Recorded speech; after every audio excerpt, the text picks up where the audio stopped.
APN news देख रहे हैं आप और मैं हूं आपके साथ मनीषा सिंह। और चलिए बुलेटिन की शुरुआत कर लेते हैं बड़ी खबर के साथ। बड़ी खबर, बड़ी जानकारी बिहार की सियासत से जुड़ी हुई। महागठबंधन में ऑल इज वेल का संदेश देखिए निकलकर सामने आया है। बताते चले कि तेजस्वी यादव बन सकते हैं सीएम फेस। तेजस्वी और राहुल एक साथ चुनावी प्रचार करेंगे। महागठबंधन की प्रेस कॉन्फ्रेंस में बड़ा ऐलान संभव है। तो ये बड़ी जानकारी बिहार की सियासत से जुड़ी हुई आपको दे रहे हैं। महागठबंधन में ऑल इज वेल का संदेश मिलता हुआ तेजस्वी यादव बन सकते हैं सीएम फेस। तेजस्वी और राहुल एक साथ चुनावी प्रचार करेंगे। महागठबंधन की प्रेस कॉन्फ्रेंस में बड़े ऐलान संभव हैं। तो देखिए, बिहार विधानसभा चुनाव को लेकर सियासी सरगर्मियां सिर चढ़कर अब बोल रही हैं। सत्तारूढ़ एनडीए में पहले से ही किसी तरह का नेतृत्व संकट नहीं रहा। सीट शेयरिंग का मसला भी समय रहते ही सुलझ गया था। वहीं विपक्षी महागठबंधन में नेतृत्व से लेकर सीट शेयरिंग तक को लेकर खींचतान मची रही। लेकिन एक कहावत है कि अंत भला तो सब भला। अब महागठबंधन में भी सब कुछ पटरी पर आता हुआ नजर आ रहा है। और इन सभी के बीच ये भी साफ हो गया है कि महागठबंधन की तरफ से मुख्यमंत्री पद के चेहरे को लेकर भी संशय लगभग खत्म हो चुका है। दरअसल तेजस्वी को खुले तौर पर गठबंधन का सीएम फेस मानने से कांग्रेस ना नुकुर करती रही, पर पार्टी नेतृत्व आरजेडी नेता को महागठबंधन का नेता मान लिया गया है। अब इस बात की एक तस्वीर भी सामने आ चुकी है कि सीएम फेस महागठबंधन की तरफ से कौन होगा। तो महागठबंधन का आज महत्वपूर्ण प्रेस कॉन्फ्रेंस का भी आयोजन होने वाला है और इसको लेकर एक पोस्टर जारी किया गया है जिसमें सिर्फ तेजस्वी यादव की ही तस्वीर है। और इस तरह ये तय हो गया है कि महागठबंधन के नेता तेजस्वी यादव ही हैं। महागठबंधन में सीट बंटवारे से लेकर नेतृत्व तक को लेकर संकट के बादल छाए हुए हैं, पर लगता है कि अब सब कुछ साफ हो गया है। आरजेडी के नेतृत्व को खुले तौर पर मानने से इनकार करने वाली कांग्रेस ने अब तो बात मान ली है, जिसको लेकर वो लंबे समय से नानुकुर करती आ रही थी। कांग्रेस ने आरजेडी के सामने घुटने टेक दिए और महागठबंधन की ओर से तेजस्वी का नेतृत्व स्वीकार कर लिया गया है। सार्वजनिक रूप से सामने आई एक तस्वीर ने सभी महागठबंधन के सभी गांठ खोल दिए हैं और कांग्रेस ने बिहार में तेजस्वी यादव को अपना नेता मान लिया है। महागठबंधन की ओर से 23 अक्टूबर 2025 को होने वाले प्रेस कॉन्फ्रेंस के लिए एक पोस्टर भी जारी किया गया है। इसमें सिर्फ तेजस्वी यादव की ही तस्वीर है। वहीं महागठबंधन के किसी और नेता का फोटो इसमें शामिल नहीं किया गया है। तो देखिए, महागठबंधन में हफ्तों से जो माथापच्ची चल रही थी वो कहीं ना कहीं अब सुलझती हुई नजर आ रही है। तेजस्वी यादव ही सीएम फेस होंगे महागठबंधन की तरफ से और कांग्रेस ने भी महागठबंधन में आरजेडी के सामने घुटने टेक दिए हैं और उनका नेतृत्व स्वीकार कर लिया है।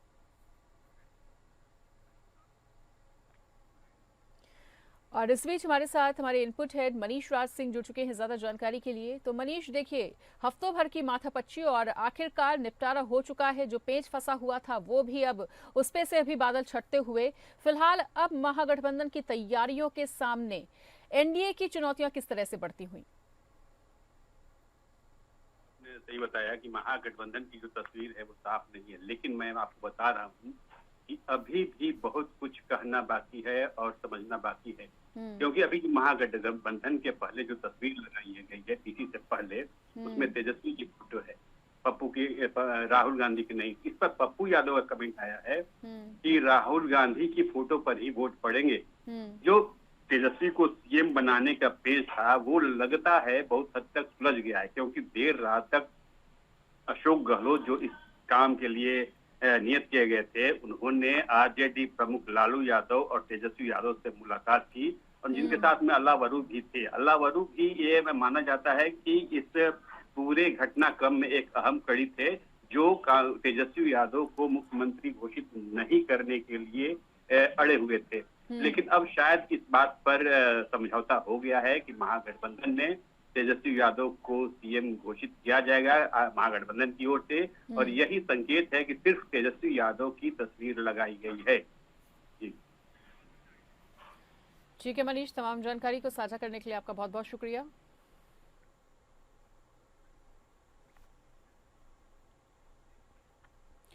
और चलिए अगली बड़ी खबर का रुख कर लेते हैं। आज से जम्मू कश्मीर विधानसभा का सत्र शुरू होने जा रहा है। पूर्ण राज्य का दर्जा को लेकर बड़ी बहस होनी है। जमीन और बिजली पर भी बड़ी बहस होती हुई नजर आएगी इस सत्र में। सत्ता पक्ष और विपक्ष आमने सामने रहने वाले हैं। तो विधानसभा का मानसून सत्र वीरवार से शुरू होगा और करीब 6 माह के बाद होने जा रहा ये सत्र सीमित जरूर रहेगा, लेकिन इसमें बड़ी बहस सुनाई देगी।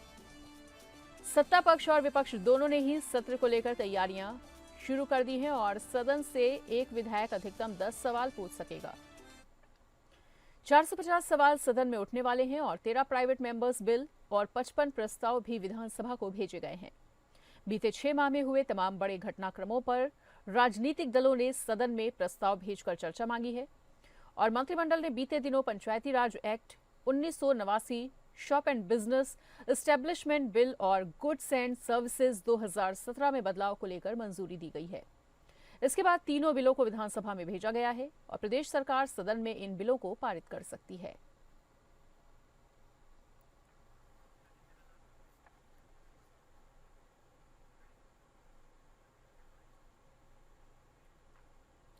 अगली खबर का रुख कर लेते हैं। अगली खबर, आज शीतकाल के लिए मंदिर के कपाट बंद हो जाएंगे केदारनाथ के और हर हर महादेव की जयघोष के बीच केदारनाथ के कपाट बंद होंगे।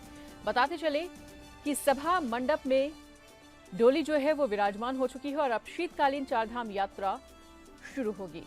तो केदारनाथ धाम के कपाट दीपावली के बाद भाई दूज के पावन अवसर पर आज बंद हो रही हैं और अब शीतकालीन गद्दी स्थल उखीमठ के लिए बाबा की पंचमुखी उत्सव डोली रवाना होगी। कपाट बंद होने के मौके पर रुद्रप्रयाग जिले में इस मंदिर को फूलों से भव्य तरीके से सजाया गया है। वहीं आज ही उत्तरकाशी में यमुनोत्री धाम के कपाट बंद हो जाएंगे। शुभ मुहूर्त के अनुसार भैया दूज के मौके पर दोपहर में कपाट बंद होंगे और इससे पहले शनिदेव महाराज की डोली मां यमुना जी को लेने खरसाली गांव से यमुनोत्री धाम के लिए प्रस्थान करेगी। कपाट बंद होने के बाद मां यमुना की भोग मूर्ति शीतकालीन प्रवास खरसाली स्थित यमुना मंदिर में अगले 6 माह तक विराजमान रहेगी। यमुनोत्री मंदिर समिति द्वारा करीब 11 क्विंटल फूलों से यमुनोत्री मंदिर को सजाया गया है, जिसकी दिव्यता और भव्यता देखते ही बन रही है। वहीं ये नजारा केदारनाथ का हम आपको दिखा रहे हैं, जहां आज भव्य अनुष्ठान होते हुए भक्तों का तांता लगा हुआ है और अब शीतकालीन चारधाम यात्रा शुरू होने जा रही है। आज से भाई दूज के मौके पर आज शीतकाल के लिए केदारनाथ के कपाट बंद कर दिए जाएंगे और इस खास मौके पर हजारों की संख्या में भक्तों की तादाद वहां पर नजर आ रही है और हर हर महादेव के जयकारों से पूरा मंदिर परिसर गुंजायमान है।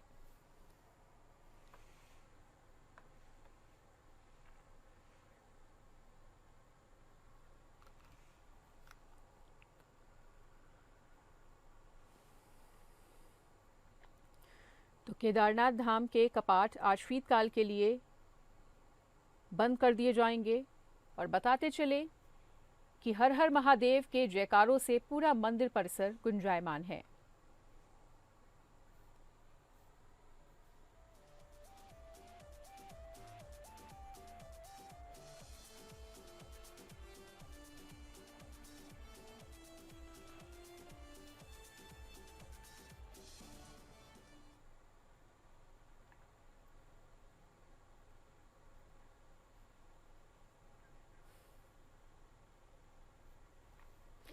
और इस बीच एक और बड़ी जानकारी का रुख करना चाहेंगे। एक और बड़ी जानकारी मध्य प्रदेश के पन्ना से सामने आती हुई, जहां एमपी पुलिस पर हमले की सूचना मिल रही है मध्य प्रदेश के पन्ना में। तो यहां पर पुलिस पर हमला किया गया है, पुलिस टीम पर जानलेवा हमला हुआ है। बताते चले कि आरोपी को पकड़ने गई पुलिस टीम पर बड़ा हमला किया गया है। भिंड में थाना प्रभारी का सिर फोड़ा गया है और हमले में आरक्षक की जो हालत है वो गंभीर बताई जा रही है। तो ये बड़ी जानकारी इस वक्त आपको दे रहे हैं मध्य प्रदेश के पन्ना से, जहां पर भिंड ने थाना प्रभारी का सिर फोड़ दिया है।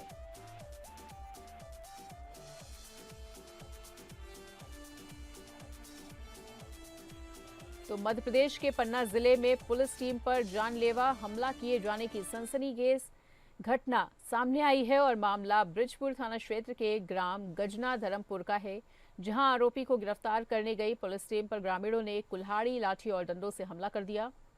इस हमले में थाना प्रभारी महेंद्र सिंह भदौरिया और आरक्षक रामनारायण कुशवाहा गंभीर रूप से घायल हो गए हैं। दोनों को तत्काल उपचार के लिए सतना के बिरला अस्पताल में भर्ती कराया गया है। वहीं प्राप्त जानकारी के अनुसार थाना प्रभारी महेंद्र सिंह भदौरिया अपनी टीम के साथ आदतन अपराधी और हत्या के आरोपी धारा 302 पंचम यादव निवासी गजना धर्मपुर को पकड़ने के लिए गांव पहुंचे थे। बताया जा रहा है कि जैसे ही पुलिस टीम आरोपी के घर पहुंची, पंचम यादव और उसके साथियों ने पुलिस को देखकर उग्र रूप धारण कर लिया और बहस शुरू हो गई। कुछ ही देर में मौके पर बड़ी संख्या में ग्रामीण इकट्ठा हो गए और उन्होंने पुलिस पर अचानक से हमला बोल दिया। तो भीड़ ने थाना प्रभारी का सिर फोड़ दिया है और हमले में आरक्षक की हालत जो है वो गंभीर बताई जा रही है। तो मध्य प्रदेश के पन्ना से ये जानकारी आपको दे रहे हैं, जहां पर पुलिस पर हमला होने की सूचना मिल रही है। पुलिस टीम पर जानलेवा हमला किया गया है भीड़ के द्वारा और आरोपी को पकड़ने गई पुलिस टीम पर भीड़ के द्वारा हमला किया गया। हमले में जो आरक्षक है उनकी हालत बेहद गंभीर बताई जा रही है और पूरा वाकया मध्य प्रदेश के पन्ना जिले से सामने आया है। और इसी बड़ी खबर पर ज्यादा जानकारी के लिए हमारे साथ हमारे सहयोगी संतोष सिंह जुड़ चुके हैं। तो संतोष, क्या है पूरा मामला और आखिर किन कारणों के चलते पुलिस टीम पर यह जानलेवा हमला किया गया है? बिल्कुल, ये पन्ना में ये गंभीर मामला सामने आया है। दरअसल पन्ना जो पुलिस है ब्रजपुर एक अपराधी को पकड़ने गई हुई थी। उसी दौरान ये मामला हुआ है। वहां पे ग्रामीणों ने घेर लिया, लगभग 40-50 ग्रामीणों ने पुलिस पर हमला कर दिया, जिसमें थाना प्रभारी सहित एक आरक्षक गंभीर रूप से घायल हुआ है, जिसको थाना प्रभारी को सतना में भर्ती कराया गया है बिरला हॉस्पिटल में। और बाकी जो पुलिस कर्मी हैं, लगभग 8 पुलिसकर्मी हैं, अपनी जान बचाकर भागे। और वहीं यह भी आरोप लगाया जा रहा है कि ग्रामीणों ने जो पुलिस है उनकी गन है वो छीन ली थी। हालांकि बाद में वो गन बरामद कर ली गई है और आरोपी जो पंचम यादव जिसको पुलिस पकड़ने गई थी उसको बाद में गिरफ्तार कर लिया गया है। वहीं एक मामला और इसी तरीके का जो मध्य प्रदेश में आ रहा है, जिस हिसाब से मध्य प्रदेश में जो पुलिस की व्यवस्था है उस पर सवालिया निशान खड़े हो रहे हैं। कटनी में के बाकल थाना में भी कल देर रात हमला कर दिया गया, जिसमें एक जवान की घायल होने की खबर है, जैसे जबलपुर हॉस्पिटल रेफर किया गया है। तो इस तरीके से जो थाने में घटनाएं हो रही हैं वो कहीं ना कहीं ये सवालिया निशान खड़ा कर रही है कि आखिरकार अपराधियों के इतने हौसले बुलंद कैसे हो जाते हैं। जी बिल्कुल संतोष, तो अपराधियों के जो हौसले बुलंद हैं वो कहीं ना कहीं पुलिस की कार्यशैली पर भी सवाल खड़े कर रहे हैं। और ऐसे में अब पुलिस का आधिकारिक स्टेप क्या कुछ नजर आ रहा है? क्या कुछ आगे की कार्रवाई बढ़ती हुई? जी बिल्कुल, पुलिस का यही कहना है कि जिन लोगों ने ये बवाल किया है और जिन लोगों ने मारपीट की है उन्हें वीडियो फुटेज के आधार पर उन पर मुकदमा कायम करेगी और कानूनी कार्रवाई करेगी। वहीं कटनी जिले के जो बाकल थाना का मामला है उसमें भी पुलिस का यही कहना है कि जिन लोगों ने पुलिस थाने को घेरा है, पुलिस थाने के अंदर घुसकर आरक्षक की पिटाई की है और उसकी हालत गंभीर बताई जा रही है। और प्राथमिक उपचार बोरीबन शासकीय अस्पताल में हुआ, उसके बाद उन्हें मेडिकल जबलपुर रेफर किया गया था। तो यहाँ भी पुलिस का यही कहना कटनी में भी कि इन पे कार्रवाई की जाएगी जांच के बाद। ठीक है संतोष, तमाम जानकारी को साझा करने के लिए आपका बहुत बहुत शुक्रिया। मध्य प्रदेश के पन्ना से ये जानकारी आपको दे रही थी, जहां पर पुलिस पर भीड़ के द्वारा ये जानलेवा हमला किया गया है और फिलहाल पुलिस पूरे मामले में आगे की कार्रवाई में जुटी हुई है, कि यूपी की राजधानी लखनऊ से सामने आ रही है। और बताते चले कि यूपी में मानवता को शर्मसार कर देने वाला मामला प्रकाश में आया है राजधानी लखनऊ से। जी हां, यूपी की राजधानी में मानवता को शर्मसार किया गया है। काकोरी में बीमार बुजुर्ग के साथ बदसलूकी का मामला सामने आया है। तो दलित बुजुर्ग रामपाल को यहां पर पेशाब चटवाया गया और बुजुर्ग ने मंदिर परिसर में गलती से पेशाब कर दिया था और दलित बुजुर्ग से अमानवीय व्यवहार पर राजनीति भी गरमाई गई और बीएसपी ने आंदोलन की धमकी दे डाली है। पीड़ित से मिलने पहुंचे एआईएम के नेता बुजुर्ग रामपाल ने थाने में इसकी शिकायत भी दर्ज कराई है और काकोरी पुलिस ने मुकदमा दर्ज कर लिया है। तो आरोपी को पुलिस ने हिरासत में ली और काकोरी के शीतला देवी मंदिर का ये मामला।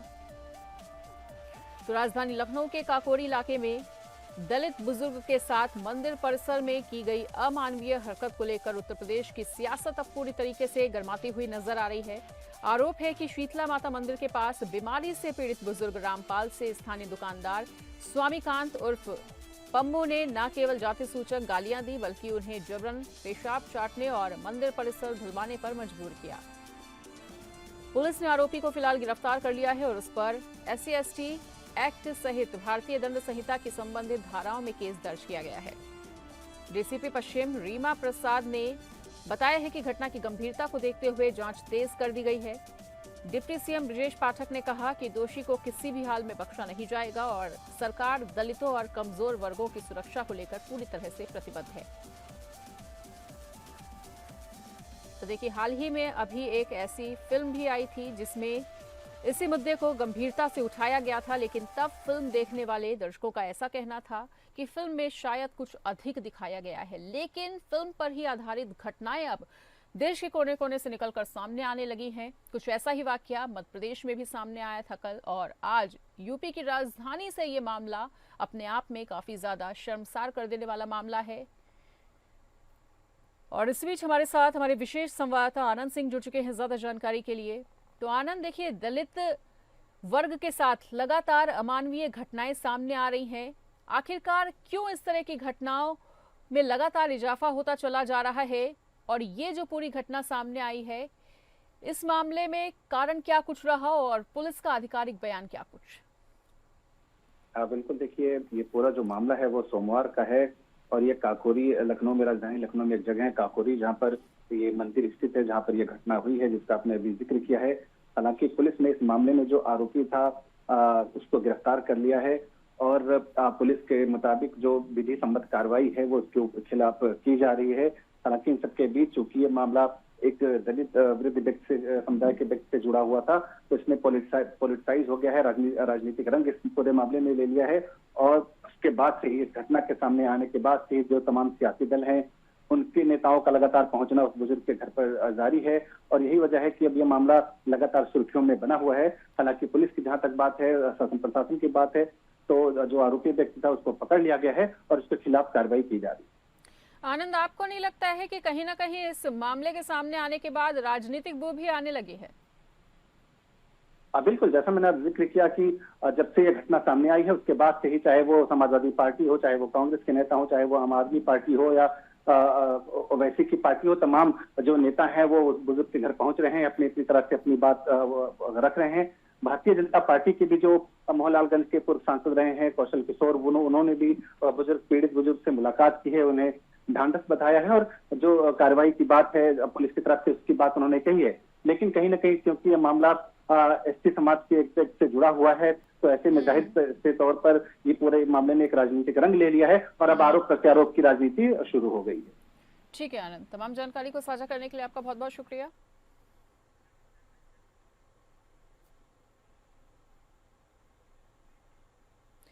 बुलेटिन में फिलहाल के लिए इतना ही। खबरों का सिलसिला लगातार जारी है, देखते रहिए एपीएन न्यूज़।